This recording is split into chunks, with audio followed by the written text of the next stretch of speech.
Good morning to all my motivated moms out there. I hope your Monday is off to a great start. So, let's talk. I want to talk to you guys today about toxic relationships. So, lately, I say the last 3 or 4 weeks, my life has felt so chaotic, just both personally and professionally. But it's been so chaotic that it's just caused me to take a step back and really assess, things that I do on a day-to-day basis, how I interact with others. But one of the things that I've really been assessing the last 2 or 3 weeks especially is relationships in my life. And so I shared with you guys at the beginning of the year that I started reading The People Factor. And one of the things I like about the book is it causes you to do some serious self-evaluation, and it asks some great questions about your personal characteristics and how you engage with people and how you interact with people. But it also asks some great questions about the people you invite into your life, and causes you to assess your relationships with others. And so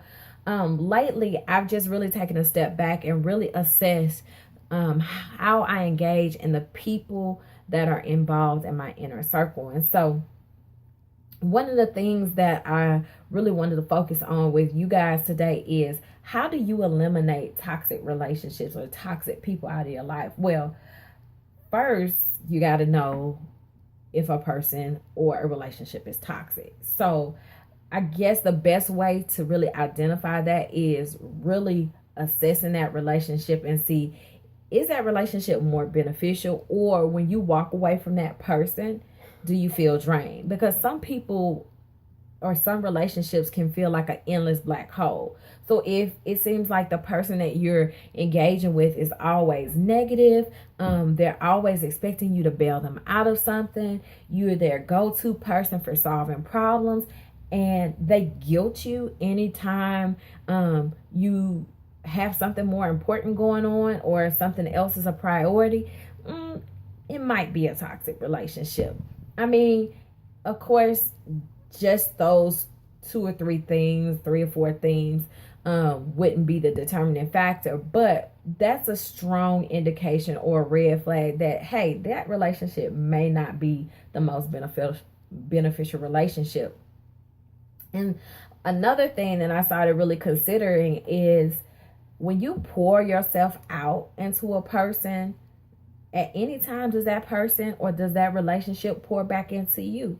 A relationship should be based off mutual respect. It should also be based off reciprocity.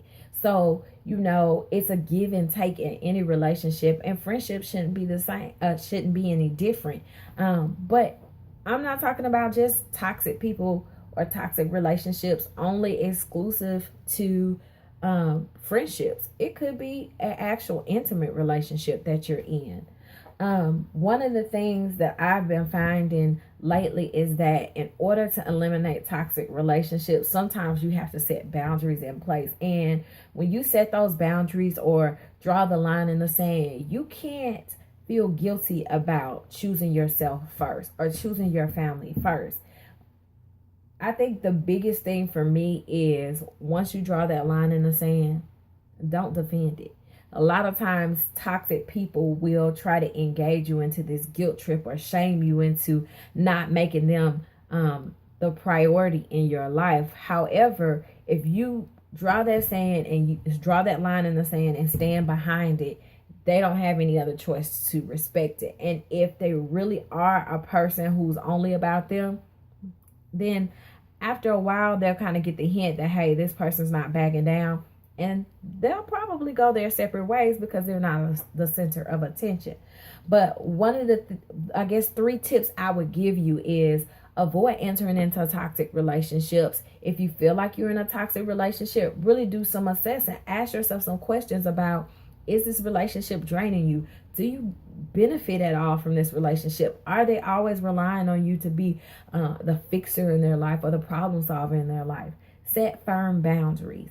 Learn when to say, hey, no, that doesn't work for me. You're going to have to find someone else to help you, or, you'll have to do this another day. Or, hey, I've been overwhelmed and I don't feel like listening to complaining today. And also, don't defend yourself. Don't feel guilty about choosing yourself first. Because at the end of the day, if you don't have anything for yourself, how can you give anything to someone else? If you are depleted of your energy and your joy and your happiness, then there's no way you can possibly give that to someone else. And if you have a family to worry about, it's even worse, because your kids, your spouse relies on you to also pour into them. And so if you're pouring into other people, then you don't have anything left for them. So I would like to know, I'd like to get some feedback from you guys about toxic relationships. What is your advice about how to identify if you're in a toxic relationship and how to get out of that toxic relationship? You know, I can't say that I know everything, but these are the things that I'm learning from my day-to-day experiences, and I want to share it with you guys, and I would love to hear back from you. So check me out on Facebook. Check my website out. I've been sharing some great recipes. And until next Monday, stay motivated.